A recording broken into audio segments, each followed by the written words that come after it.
स्वामी जी कि आप दृष्टि विज्ञान की बात करते हैं और हमने जो ज्ञान लिया है उस ज्ञान में भी ज्ञान देते समय हमको प्रतीति, जागृति और अनुभव की बात बहुत अच्छी तरह से बताई, उनकी परसेंटेज भी बताई।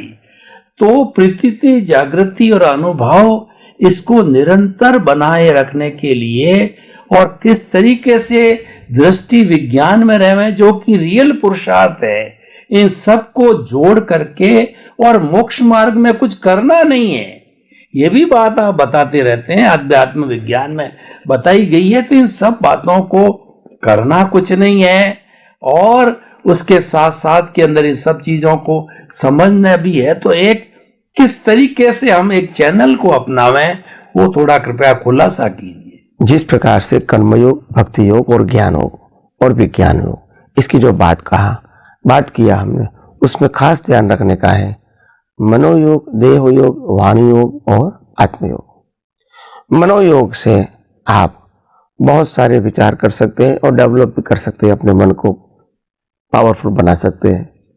वाणी योग से भाषा अच्छी बोल सकते हैं और कर्मयोग से क्रिया अच्छी कर सकते हैं।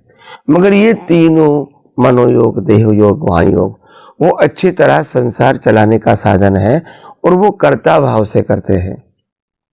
तभी ये मनोयोग, देह योग, वाणी योग में हम मास्टर बन सकते हैं, निपुण बन सकते हैं, मगर मुक्ति नहीं पा सकते हैं। मुक्ति पाने के लिए आत्मयोग चाहिए।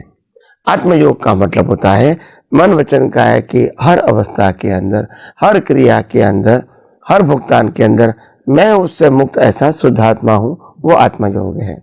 और मन वचन काया को चलाने वाला, भुगतान करने वाला नहीं हूं मैं।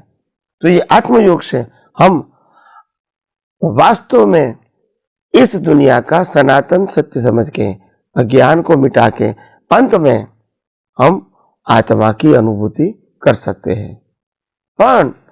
परंतु हमारे जीवन में ये जो आगे बढ़ने के लिए हमको जो ज्ञानी पुरुष ने जो दृष्टि दिया है, वो दृष्टि का 3 कैटेगरीज है।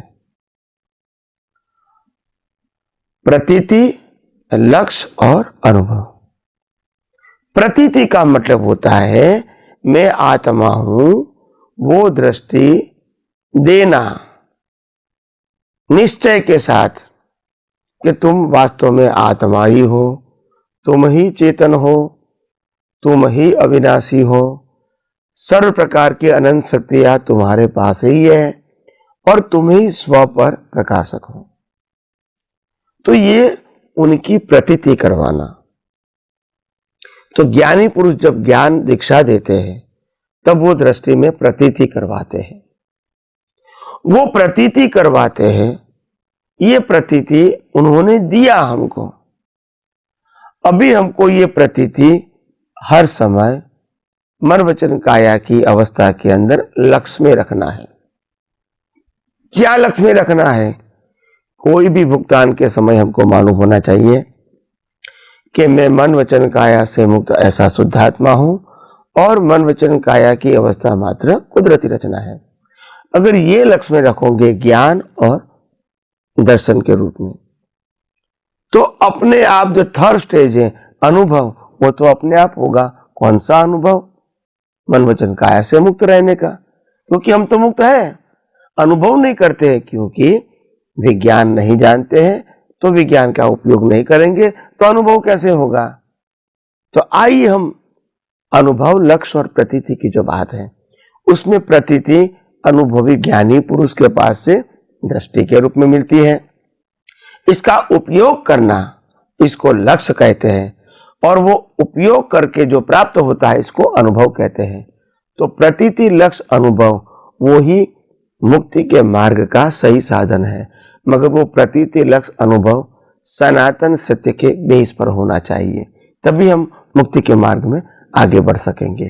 तो आइए हम सब यही विज्ञान को और गौर दृष्टि से समझने की कोशिश करें।